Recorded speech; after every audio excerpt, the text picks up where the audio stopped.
Hello everyone. आज का हमारा टॉपिक है साइक्लिक ग्रुप्स। तो साइक्लिक ग्रुप्स की डेफिनेशन क्या होती है? Let G be a group if for some A belongs to G every element X of G is of the type A raise to power N where N is any integer then G is called cyclic group and it is denoted by this symbol. ठीक है, तो सबसे पहले आपके पास क्या है? आपके पास जी एक ग्रुप होता है।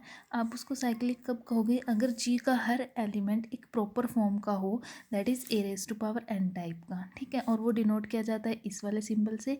या फिर आप कहोगे कि this A is generator of G, means सारे के सारे एलिमेंट अगर इस फॉर्म के हैं ए रेज टू पावर एन के, तो ए जो है उसका जनरेटर बन जाएगा। ठीक है, examples: the multiplicative group G 1 -1 iota minus iota is a cyclic group. ये एक साइक्लिक ग्रुप है और इसका जनरेटर क्या है? इसके जनरेटर है आयोटा एंड माइनस आयोटा। अब देखो, क्या इसका हर एलिमेंट आयोटा की फॉर्म में लिखा जा सकता है? देखो, 1 को हम लिख सकते हैं आयोटा की पावर 4। ठीक है, आयोटा की पावर 4 करोगे कितना आएगा? 1, यानी कि 1 को हम आयोटा की फॉर्म में लिख सकते हैं। -1 को लिख सकते हैं आयोटा की फॉर्म में, कैसे? Iota square. ठीक है, आयोटा तो आयोटा की फॉर्म में है ही, माइनस आयोटा को कैसे लिख सकते हैं? Iota cube. ठीक है, तो जी के मैंने सारे के सारे एलिमेंट आयोटा की फॉर्म में लिख दिए। इसको आप लिख सकते हो जनरेटेड बाय आयोटा। तो G is a set generated by iota. Similarly आप माइनस आयोटा से इसको जनरेट करा सकते हो, इसके सारे एलिमेंट्स को माइनस आयोटा की फॉर्म में लिख सकते हैं। ठीक है, सेकेंड एग्जाम्पल है the multiplicative group 1 omega omega square. This group with operation multiplication, ये साइक्लिक होता है और इसका जनरेटर क्या होते हैं? ओमेगा और ओमेगा स्क्वायर इसके जनरेटर होते हैं। ठीक है, अब आपके पास थोड़े से रिमार्क है। पहला रिमार्क क्या कहता है कि एक ग्रुप के एक से ज़्यादा जनरेटर हो सकते हैं। एक साइक्लिक ग्रुप के एक से ज़्यादा जनरेटर हो सकते हैं। जैसे ये हमने एग्जाम्पल करा है, इसके 2 जनरेटर थे। ठीक है, इस साइक्लिक ग्रुप में have any number of elements. एक साइक्लिक ग्रुप में कितने भी नंबर ऑफ एलिमेंट्स हो सकते हैं। तीसरा आपके पास है let G be a group and A belongs to G, also let H is equal to A raise to power N, N belongs to Z. ठीक है, ये हमें एक सेट डिफाइन है, एक प्रॉपर फॉर्म का सेट है, a raise to power N type के इसमें एलिमेंट्स हैं, एन इंटीजर्स से बिलोंग करता है। तो ये जो एच होगा वो साइक्लिक सब ग्रुप बनेगा जी का, जनरेटेड बाय ए, क्योंकि इस एच के सारे एलिमेंट कैसे हैं? ए की पावर टाइप के इसके एलिमेंट हैं। तो एच बी क्या बन जाएगा? एक साइक्लिक सब ग्रुप बन जाएगा जी का। और आपके पास ये किससे जनरेट हो रहा है? ए से जनरेट हो रहा है, और इसको हम डिनोट करेंगे इस वाले सिंबल से। ठीक है, अब आपके पास थ्योरम आती है। पहली थ्योरम है every cyclic group is an abelian group, कि हर एक साइक्लिक ग्रुप जो होता है अबिलियन होता है। अब साइक्लिक आपको पता लग गया, एक ऐसा ग्रुप जिसके सारे के सारे एलिमेंट एक पर्टिकुलर फॉर्म के हों, एक पर्टिकुलर एलिमेंट की पावर्स की टाइप के हों। ठीक, और अबिलियन ग्रुप कौन सा होता है? जिसमें आपके पास 4 प्रॉपर्टी के साथ साथ 5वीं प्रॉपर्टी कॉम्यूटेटिव प्रॉपर्टी भी हो। ठीक है, अब आपको प्रूव करना है कि हर एक साइक्लिक ग्रुप जो है वो अबिलियन होता है। तो हमने सबसे पहले सपोज कर लिया जी एक साइक्लिक ग्रुप है। अगर जी साइक्लिक है तो इसका कोई ना कोई जनरेटर होगा। तो मैंने सपोज कर लिया जी का जनरेटर क्या है? ए है। अब अगर एक्स वाई दो एलिमेंट्स जी में से उठाऊं तो by the definition of cyclic group X Y किस फॉर्म के होंगे? इस ए की कुछ पावर टाइप के होंगे। तो मैंने ले लिया कि एक्स जो है a raise to power r type का है और वाई जो है a raise to power s type का है। आर और एस क्या है? इंटीजर्स है। ठीक है, इंटीजर्स में आपके पास पॉजिटिव, नेगेटिव और जीरो कुछ भी आ सकते हैं। ठीक, तो इस टाइप के 2 फॉर्म हो गए। अब हमें शो क्या करना है? जी को अबिलियन शो करना है। अबिलियन शो करने के लिए क्या शो करना पड़ेगा? कि मुझे X Y is equal to Y X show करना है। ठीक, तो एक्स वाई उठा के चलो, हमने यहाँ से उठाया एक्स वाई क्या हो जाएगा? A raise to power r into a raise to power s. Base same power add हो जाएगी, पावर आप आगे पीछे कर सकते हो, a raise to power s plus r बन जाएगा और ये बन जाएगा is equal to A raise to power s dot a raise to power r, that is y into x. तो जी कैसा हो गया? अबिलियन हो गया। नेक्स्ट थ्योरम है कि अगर ए जनरेटर है साइक्लिक ग्रुप का तो उसका इन्वर्स भी जनरेटर होगा। तो हमने सपोज कर लिया जी एक साइक्लिक ग्रुप है, जनरेटेड बाय ए है, तो जी का हर element a raise to power की फॉर्म का होगा। तो अगर हमने एक्स बिलोंग्स टू जी कर लिया तो हमारे पास क्या होगा? एक्स किस टाइप का होगा? A raise to power r type का होगा। आर क्या है? इंटीजर है। ठीक है, अब हम क्या कर सकते हैं? माइनस माइनस लिख सकते हैं, -1 पावर माइनस आर कर सकते हैं। ठीक है, माइनस आर भी तो क्या है? एक इंटीजर ही है। तो एक्स किस फॉर्म का हो गया? ए की पावर -1 की पावर इंटीजर, यानी कि जी का हर एलिमेंट ए की पावर -1 टाइप का भी है।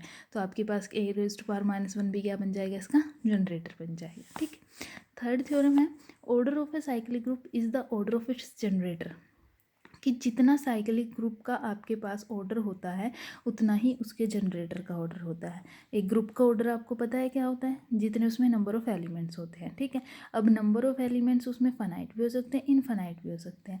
कहते हैं कि जितना ग्रुप का ऑर्डर होगा उतना ही उसके जनरेटर का ऑर्डर होगा। तो हमने सपोज कर लिया let G be a cyclic group और ए इसका जनरेटर है। हमें प्रूफ क्या करना है, order of G is equal to order of a, ये हमें प्रूफ करना है। अब दो केसेस बनते हैं। अगर ऑर्डर ऑफ ए फाइनाइट हुआ तो कुछ ना कुछ नंबर होगा। हमने सपोज कर लिया एन है, let order of A is N.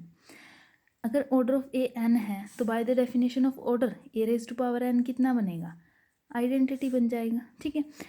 अब G contains at least n distinct element such that a square a3 e raised to power n that is equals to identity। अब हमें ये prove करना है कि ऑर्डर ऑफ G भी कितना होना चाहिए, n होना चाहिए, यानी कि G में n से ज़्यादा एलिमेंट नहीं होने चाहिए। तो हमने क्या सपोज किया, हमने एक एलिमेंट उठाया G में से, वो इसी फॉर्म का है जिस फॉर्म के इसमें एलिमेंट पड़े हैं। हमने पावर ले ली m, A raise to power m। अब हमें ये दिखाना है कि ये जो m है ये इस n से छोटा है, बड़ा नहीं है, क्योंकि अगर बड़ा हुआ तो वो तो n से ज़्यादा में चला जाएगा। हमें तो ये दिखाना है कि इसमें एग्जैक्टली n ही है। तो हमें ये दिखाना है कि ये जो m है ये इस n से बड़ा नहीं है, ये इस n से छोटा है, ठीक। तो सपोज़ करो अगर ये आपके पास जो m है, अगर m जो है आपके पास, सपोज़ करो कि ये n से बड़ा है, ठीक है, n से बड़ा है। तो अगर m जो है n से बड़ा है तो n m को डिवाइड कर देगा, ठीक है। अगर जो हमारे पास n है वो m को डिवाइड कर देगा। अगर n m को डिवाइड करता है देन बाय डिवीजन एल्गोरिथम क्या कहती है कि if a divides b then there exist unique integers q and r such that b is equals to A Q plus R. Same division algorithm हम यहाँ लगाएंगे। अगर n m को divide करता है then there exist integer q and r such that m is equals to N Q plus R. और ये r आपके पास क्या होता है, greater than equals to 0 and less than n, ठीक है। यहाँ से हम क्या करते हैं, x हमारा किस फॉर्म का है, a raise to power m का, यहाँ m की वैल्यू पुट कर दो एन क्यू प्लस आर। यहाँ पे आप इसको स्प्लिट कर सकते हो, a raise to power n q dot a raise to power r. A raise to power n q को अगेन स्प्लिट कर सकते हैं, raise to power q. A raise to power N कितना है, आइडेंटिटी। तो आपके पास ये कितना बचेगा, a raise to power r, यानी कि x किस फॉर्म का बचा, a raise to power r का, और r क्या है, लेस देन n। यानी कि जो भी x आप उठाओगे उसकी जो भी पावर मिलेगी वो हमेशा इस n से छोटी ही रहेगी। तो यानी कि इसमें से आप जो भी एलिमेंट उठा रहे हो वो इस n वाली पावर से बड़ा जा ही नहीं सकता। तो G में किस टाइप के एलिमेंट है, सिर्फ एग्जैक्टली n ही एलिमेंट है, n से बड़े इसमें एलिमेंट नहीं जाएंगे। तो आपके पास ऑर्डर ऑफ ए अगर n था तो ऑर्डर ऑफ G भी कितना आ गया, n आ गया।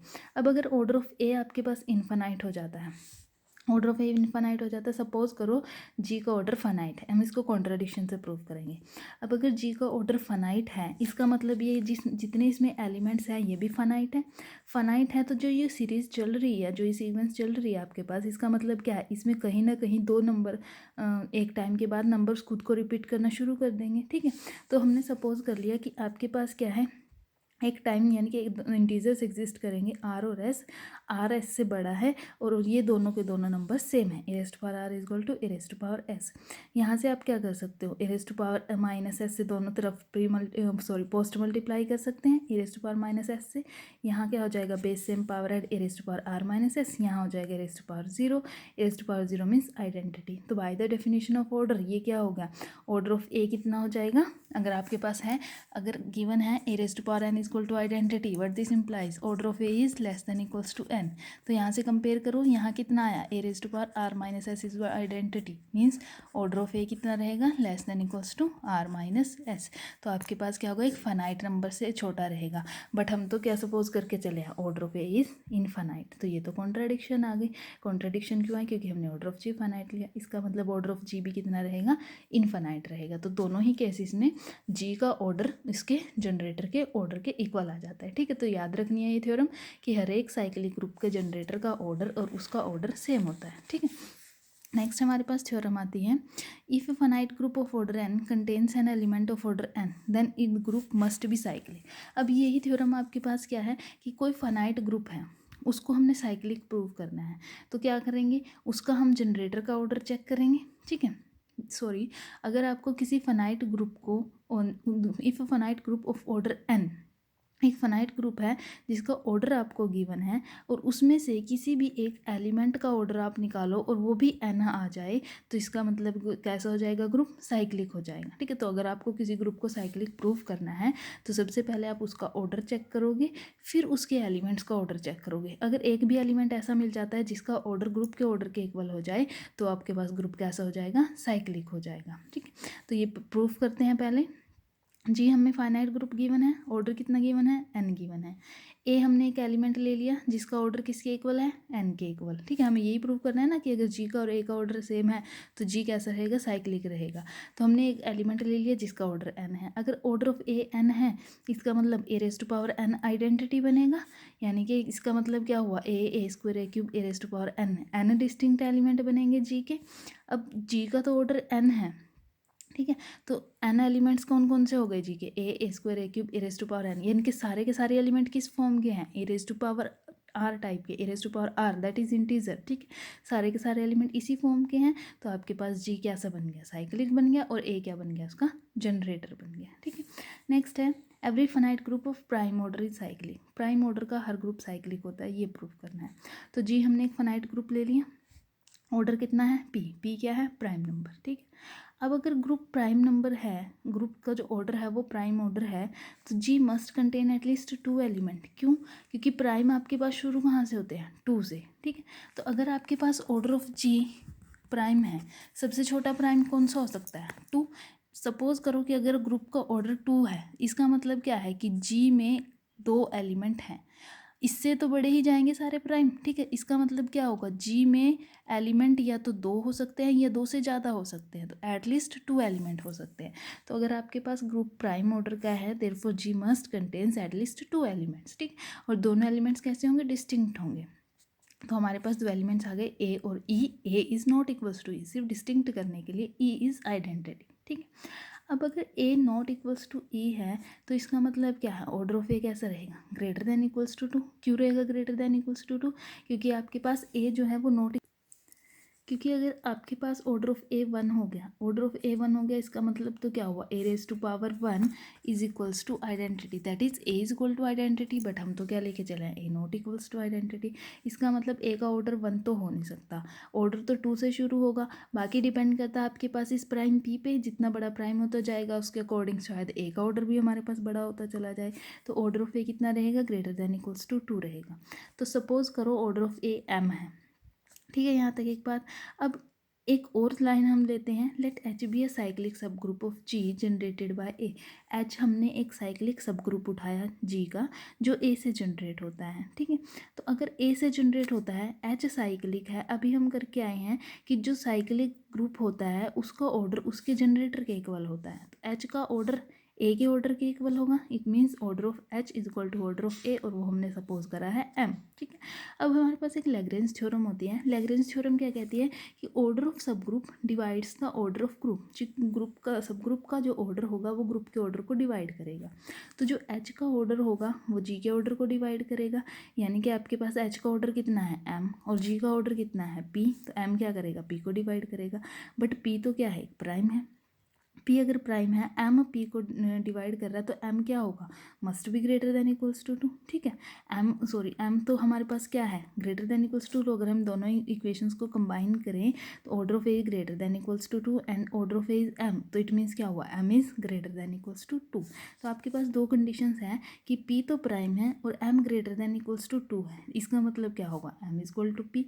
एम क्या था, order of H, and P क्या था, order of G. It means H और जी दोनों आपस में इक्वल आ गए, और एच क्या है, एक साइक्लिक।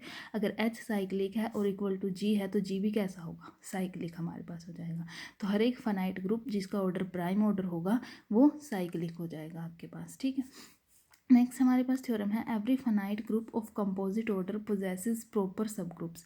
कि हर एक फाइनाइट ग्रुप जो कंपोजिट ऑर्डर का होगा उसके पास प्रॉपर सब ग्रुप्स होंगे। अब सब ग्रुप्स हमारे पास कैसे होते हैं, एक ट्रिवियल सब ग्रुप होता है, एक इम्प्रॉपर होता है, एक प्रॉपर होता है। ठीक है, तो हमारे पास ट्रिवियल सब ग्रुप क्या हो सकता है, अगर जी हमारे पास एक ग्रुप है, अगर हम इसके सब ग्रुप की बात करें, एच हमने इसका सब ग्रुप उठा लिया, अगर तो एच हमारा जी के इक्वल हो जाता है तो इसको बोलते हैं इम्प्रॉपर सब ग्रुप, ठीक है। अगर एच हमारे पास सिंगलटन आइडेंटिटी के इक्वल हो जाता है तो ये हमारा होता है ट्रिवियल, ठीक है। और इसको छोड़ के जी को और आइडेंटिटी सब ग्रुप को छोड़ के बाकी जितने भी आपके पास सब ग्रुप्स होते हैं वो सारे के सारे प्रॉपर होते हैं, ठीक है। तो आपको ये प्रूव करना है कि हर एक फाइनाइट ग्रुप जिसका कंपोजिट ऑर्डर होगा उसके पास एक प्रॉपर सब ग्रुप होगा। तो हमने जी एक फाइनाइट ग्रुप ले लिया जिसका ऑर्डर हमने टी मान लिया। टी कैसा नंबर है? एक कंपोजिट नंबर है, ठीक। तो टी अगर एक कंपोजिट नंबर है तो वो किस फॉर्म का होगा? टी होगा हमारे पास m इंटू एन फॉर्म का, where mod m is greater than 1 and mod n is greater than 1, ठीक है। अब पहला केस आता है, अगर जी हमारा साइक्लिक ग्रुप हो, अगर जी साइक्लिक है तो उसके पास कोई ना कोई जनरेटर होगा। तो हमने मान लिया let a which is not equal to identity be the generator of G, क्योंकि अगर ए इक्वल टू आइडेंटिटी हुआ, ए इक्वल टू आइडेंटिटी होने का मतलब क्या है कि जी में क्या है? एक ही एलिमेंट है, इसका मतलब ऑर्डर ऑफ जी कितना है? 1। बट 1 तो कंपोजिट नंबर नहीं होता, ठीक है, ये तो कॉन्ट्रडिक्शन हो जाएगी। इसका मतलब हमारे पास क्या है? ए कैसा रहेगा? नॉट इक्वल टू आइडेंटिटी रहेगा। अब अगर जी साइक्लिक है और ए इसका जनरेटर है तो बाय द थ्योरम जनरेटर का ऑर्डर साइक्लिक ग्रुप के ऑर्डर के इक्वल होता है। तो आपके पास क्या हो जाएगा? Order of G is equal to order of a and is equal to m n, ठीक है। अगर order of a m n है then by the definition of order A raise to power m n is equal to identity. इसको आप adjust कर सकते हो, a raise to power n raise to power m is equal to identity. यहाँ से आपके पास theorem according to definition of order ये क्या हो गया? Order of a raise to power n is less than equal to m, ठीक है, यानी कि m से छोटा कोई नंबर होगा। तो हमने सपोज कर लिया r, ठीक है, r क्या है? Less than equal to m। अगर अब यहाँ से देखो r is less than equal to m and m is again less than mn, क्योंकि ये दो नंबर्स की प्रोडक्ट है, ठीक है। r is less than equal to m and m is again less than mn and mn is equals to t। तो आपके पास यहाँ से क्या हुआ? r जो हो गया वो less than equals to m हो गया एंड लेस देन t हो गया। अब हमने H एक और साइक्लिक सब ग्रुप कंसिडर किया G का जो A से जनरेट होता है। Let H is equal to raise to power n be a cyclic subgroup of G, ठीक है। Then order of H is equal to order of A N, क्योंकि A N क्या है? अब H का generator है, तो जितना ए एन का ऑर्डर होगा उतना ही H का ऑर्डर होगा। तो order of H is equal to order of A N and A N का ऑर्डर कितना है? R। तो आपके पास क्या हो गया? Order of H is equals to R, और R अल्टीमेटली किससे छोटा है? T से छोटा है। तो आपके पास क्या हुआ कि H का ऑर्डर R है, R T से छोटा है, और T किसका ऑर्डर है? G का। तो ऑर्डर ऑफ H किससे लेस हो गया? ऑर्डर ऑफ G से, ठीक है। इसका मतलब क्या हुआ? आपके पास आ गया order of H is less than order of G। तो आपके पास H कैसा बन गया? प्रॉपर सब ग्रुप बन गया। अब दूसरा केस आता है, अगर G हमारा साइक्लिक ना हो, अगर जी साइक्लिक ना हो, ठीक है, तो इस केस में क्या होगा? जी के हर एक एलिमेंट का ऑर्डर जी के ऑर्डर से छोटा रहेगा, क्योंकि साइक्लिक होता है तब तो इक्वल चला जाता है, बड़ा तो जा नहीं सकता किसी भी केस में, ठीक है। साइक्लिक में इक्वल चला जाता है, लेकिन अगर साइक्लिक नहीं है तो इसका मतलब क्या हुआ कि order of each element of G is less than order of G. तो बी हमने एक एलिमेंट सपोज कर लिया जी का, तो बी का ऑर्डर भी क्या रहेगा? जी के ऑर्डर से छोटा रहेगा, ठीक है। सपोज करो बी का ऑर्डर हमने पी ले लिया, p is greater than equals to 2, तो p क्या रहेगा? g के ऑर्डर से छोटा रहेगा, यानी कि p is less than order of g। अब अगर हम ले h, एक सेट लें, सब ग्रुप लें जो b से जनरेट होता है, ठीक है। H हमने एक सब ग्रुप लिया जो B से जनरेट होता है, तो H क्या है? सब ग्रुप ऑफ G है, ठीक है। और जितना P का जनरेटर होगा, जितना B का ऑर्डर होगा उतना ही H का ऑर्डर होगा, क्योंकि B H का जनरेटर है। इसका मतलब क्या होगा? Order of H is equals to P, क्योंकि B का ऑर्डर P है और P क्या है? Less than order of G। Again condition क्या आएगी? Order of H is less than order of G, it means H is a proper subgroup of G, ठीक है। नेक्स्ट हमारे पास थ्योरम आती है, एवरी सब group of a cyclic group is cyclic, कि cyclic group का हर एक सब ग्रुप साइक्लिक होता है। तो हमने जी एक साइक्लिक ग्रुप ले लिया विच इज़ जनरेटेड बाय ए, ठीक। एच उसका सब ग्रुप ले लिया, हमें एच को भी साइक्लिक दिखाना है, ठीक है। अब देखो अगर एच जी के इक्वल हुआ या आइडेंटिटी मीन्स या तो इम्प्रॉपर हुआ या ट्रिवियल हुआ, दोनों ही केसेस में एच कैसा है? साइक्लिक है, ठीक है। तो यहाँ तो कुछ प्रूफ करने की ज़रूरत नहीं है, हमें प्रूफ करना पड़ेगा प्रॉपर सब ग्रुप के केस में, ठीक। अगर एच हमारे पास प्रॉपर सब ग्रुप हो गया, H is the proper subgroup of जी, ठीक है। तो अगर हम एक्स एच में से उठाएं, इसका मतलब एक्स कहाँ जाएगा? जी में। जी का जनरेटर क्या है? ए, तो एक्स किस फॉर्म का होगा? A raise to power integer form का। तो एक्स हमने ले लिया a raise to power t for some t belongs to z. अब क्योंकि H जो है वो ग्रुप तो है, जब सब ग्रुप है इसका मतलब ग्रुप तो है, तो उसमें हर एक एलिमेंट का इन्वर्स भी एग्जिस्ट करेगा, तो x का इन्वर्स x इन्वर्स भी एग्जिस्ट करेगा, ठीक है। और उसका इन्वर्स x किस फॉर्म का है, a raise to power t का, तो a raise to power minus t h में जाएगा। यानी कि एच के पास एलिमेंट्स हैं जिनकी पॉजिटिव पावर्स भी एच में हैं, जिनकी नेगेटिव पावर्स भी एच में है, ठीक है। अगर m हम एक लीस्ट पॉजिटिव इंटीजर ले लें such that A raise to power m belongs to h, ठीक। अगर हमने एक लीस्ट पॉजिटिव इंटीजर m लिया जिसमें a raise to power m h में जा रहा है, then we shall prove that h is cyclic and h is generated by a raise to power m। हमें ये प्रूव करना है h साइक्लिक है और h जो है वो ए रेज़ टू पावर m से जनरेट होता है, ठीक है।